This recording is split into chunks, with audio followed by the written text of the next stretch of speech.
Welcome back to Counter Culture. I'm laughing because Pastor Mark just took a drink of his right when she hit click.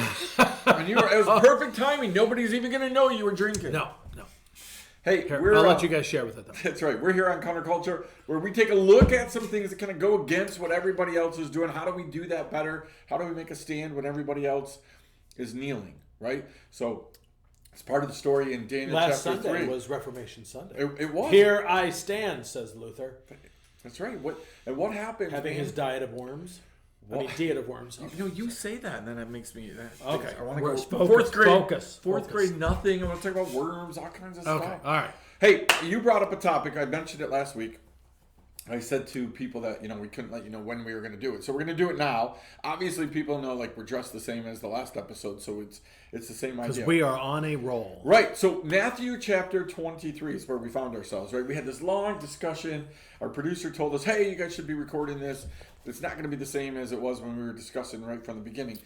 But we were talking about. You were specifically talking about preparation, being prepared. Right.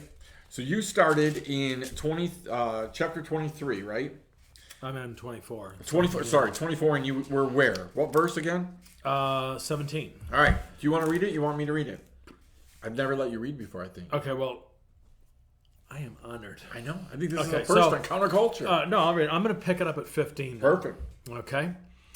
So when you see standing in the holy place the abomination that causes desolation, spoken of through the prophet Daniel, let the reader understand. Then let those who are in Judea flee to the mountains.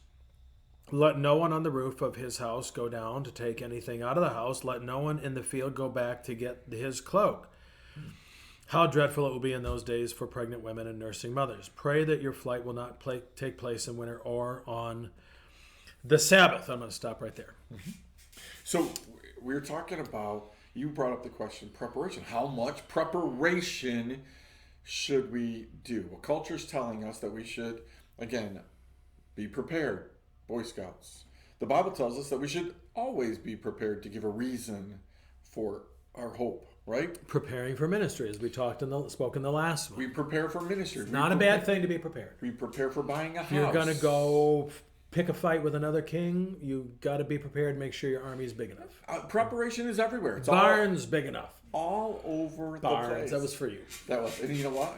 I was talking about building a bigger barn. It's not big enough. So, what is, when we talk about this preparation, we talk about it from a standpoint of counterculture, what immediately pops into your head? What are you thinking about?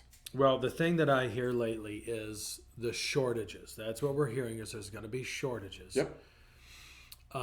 Because it's all the truckers' fault and everything else. Okay, we're finding out now that's beyond that. As always, there's always something behind the something. Yep. So, as I was talking to someone yesterday, better load up on toilet paper. How about a year 18 months ago? People loading up on toilet paper. They said the garage sales that next summer, were going to be full of toilet paper being sold. This is going to be a good Halloween.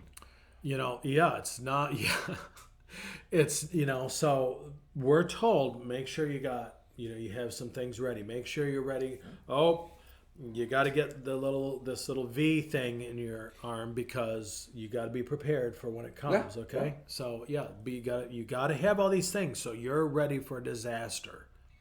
So there certainly is preparation. Yep. Talked about in the Bible. Yep. Right? Yep. Again, we talk about the parable of the 10 virgins, Yep. right? Yep. 5 of them were prepared. How about this song? Remember? Oh, give me oil in my lamp, keep me burning, burning, burning. Okay. Yes. Now I'm going to be stuck. I know you're going to be Bible thinking, okay, school yeah. days, right? Be prepared. Be So prepared. we are to be prepared. But the problem is, if we cross that line and we're focused only on preparation, then we're also not doing what Christ has called us to do, are we?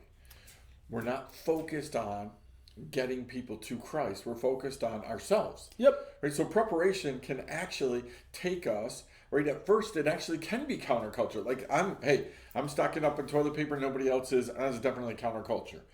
But then pretty soon what we can actually find ourselves in is a place where we're just doing what everybody else is doing, right?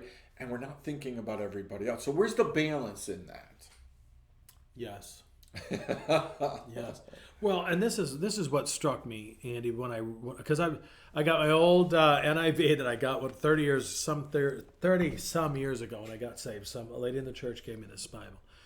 I love this Bible, and but I was going through it the other day, looking at my different highlights, which are not coded. Don't think, oh, he's got it all coded. No, it's just whatever I had handy. Is verse 17? Let no one on the roof of his house go down. No, he says, let him flee to the mountains. Amen. Okay, so I'm originally from Illinois. We didn't have mountains, so I don't know where we're supposed to flee to that. But he's talking to the people in Judea. I get. So do we say then that it's only for the people in Judea? The rest of us can prep here in New York or wherever you're at. Do we get to prep because we're not in Judea? Mm-hmm. But we have to contextualize it here. That was Jesus' context for the time, but I think it speaks to us today. Let no one on the roof of his house go down and take anything out of the house. The old question: if your house was on fire, what would you go back and get? What would you go back and get? Here's the thing: we know my home has been burglarized. I know that there's stuff that I had that it's gone. It's very interesting. 20 years later, I don't think about those things that were gone. And it doesn't seem to have affected me in any way, shape, or form. It did more the idea of safety than anything. Someone got into my home. Yeah. Fires. We saw the wildfires burning people's homes. Everything just gone. So is the message here when we take the Bible seriously? Is it literally? Probably it was literally for those people at that time. Yeah. And there is a literal aspect of this that says, don't go do it. But it's like, you know what? You need to. What's important is we're important. And I go through this, and here's where I'm at. I'm going to just put a little vulnerability out there. I read that this week, and I mean, who doesn't have a little bit of food in their house? Yeah.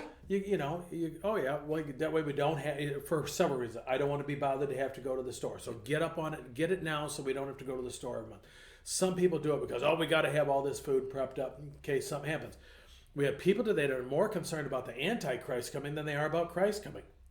Okay? And here's the thing.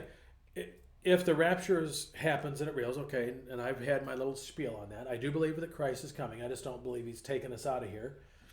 But it's like, do I want to be left behind if we go with the rapture there? Do I want to be left behind with all the quote-unquote bad people? Yeah. No, I don't. And it's like, if Jesus is coming, man, I want him taking me. I want to be with him. I don't want to be sitting here. And we talk about all this stuff. Mm-hmm. Mm-hmm. How I had caught a big fish about 5 years ago. Big fish, okay? Didn't know my freezer had quit. There is no getting thawed fish, spoiled fish smell out of a freezer. That baby the door does not open on that freezer anymore. It just stays down. I need to get rid of it. This stuff will perish. Yeah. But how many of us we're thinking about our 401ks and 403bs. We know that there is a possibility those things are going to be taken. Yeah. There's a possibility that we're hearing about that. Okay, maybe it will, maybe it won't. I don't know. Whatever the deal is, go back to Bernie Madoff. How appropriate his name. He made off with everybody's retirement. Yep. Okay. Stuff can be gone. How many people's bank accounts have been totally stripped, or have you lost it because you invested in something the wrong way? What truly is important? It is our relationship with Christ. So I think back to the last 18 months or so, right? I think 2 years ago at this time, people were getting ready for Christmas. They were getting ready for, the new year coming up. You had businesses all looking forward to Christmas sales, all these things, right? Then they got into the new year and life changed, right? Yeah. Life changed, and all of a sudden businesses that were prepared, had savings accounts, stuff like that, they were okay for a little while, but they still had to then deal with life. All those businesses that didn't were running, day to day, minute to minute. All those families that are running day to day, minute, they were in the same place, right? So the prepared people may be a little better off for a little bit, but you ended up really in the same place, right? Yeah. There is great need to be prepared. Yes. The Boy Scouts had it right. Always be prepared, right? Mm-hmm. Be prepared. But if that preparation has us sidetracked to not doing what Christ has called us to do. Right. Right? Again, I think of that. Or if it breeds selfishness and self-centeredness. Exactly. In that parable of the 10 virgins, right? The 5 virgins were prepared, and then they were waiting for the bridegroom's voice. Yes. Right? Yes. They were ready for what was coming. And I think, again, we need to know about the Antichrist. We need to know about Christ. But we need to be more focused on Christ, be aware of the Antichrist, be prepared for whatever the season is. Right. Because we're more concerned about getting physical sustenance as opposed to having spiritual sustenance. Because it goes back to what we talked about in the last thing, is that the Christian church is losing people, and that's probably because we have gotten off message. Yep. Is my guess. Yep. In many cases, that's the spiritual food that we need. Do you prepare this up? Sure. Have some stuff ready. It's not a bad idea. If we do get into a thing where there is a shortage, it's not a bad idea. Or if you get snowed in, we live in Western New York.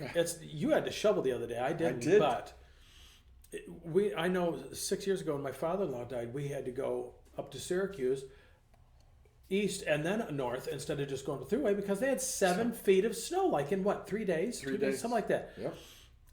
People couldn't get to the store, anything like that. It's probably good to have a little bit of food laying around so you don't have to worry about it.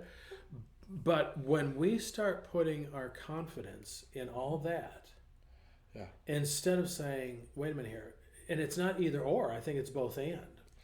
There is a preparation, but there is a spiritual preparation that to me is quite scary when we have people all concerned about the Antichrist coming more than they are about Jesus coming. That old bumper sticker, Jesus is coming soon, look busy. They're busy prepping for stuff, and I always got to charge people, well, we got our bunker and everything, so when the apocalypse comes, and then you come out, and we've seen the movies, I don't like those movies, but I've seen them, and you come out and there's no one around, so what difference? I think that, again, Jesus told us, don't worry about tomorrow, right? Store up treasures in heaven where moth and... I think about that. What you're saying is we need to know what our Bible tells us. And our Bible tells us that God says it's up to Him to feed, clothe, and shelter us. Like He will provide those things for us, right? That means sometimes that's because we're doing it. Yeah. Sometimes we can't do it, and God provides for us. Soup shows up at the doorstep, right? Yeah. The George Mueller stuff, right? Yes.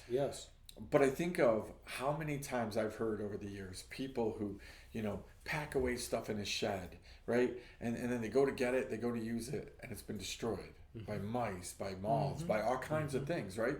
And so we look at it and we say, like, sometimes preparation it's just a futile task. You've just spent all your resources, all your time, all your energy preparing for something that never comes. Yeah. How often do we do that in the church world, where even spiritually we're prepping for a disaster that never comes? Yeah, and how many times have I've said it many times, 95% of the things we worry about happening never happen. They never happen, right?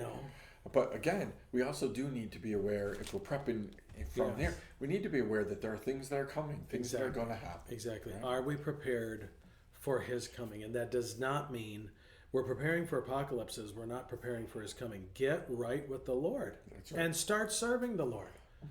In this day, right? Because there's the other thing is we also have people that, well, I'm right with the Lord. I had someone say that to me with the COVID. Well, I'm ready to go. I said, well, I have family that's not ready to go, and I would really like to see, and they, oh yeah, that's true.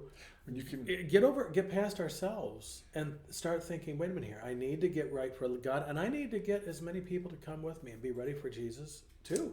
It reminds me of the old-fashioned prayer nights, prayer services that used to happen. And I think, man, we need some more of those where people are getting together and praying for each other's families. Yeah. Right? Yeah. Just praying for what's most important, right? Yep. Beautiful. Well, listen, we took a little look at preparation, right? Took a little look at what does it mean to be prepared, and like how far can we take that and get out of bounds. And donuts. Have donuts. And we talked about raspberry filled donuts. Yes, right. Always be prepared, right? With raspberry filled donuts. Hey, listen, we've got more incredible insight and information like raspberry filled donuts for you next time on Counterculture.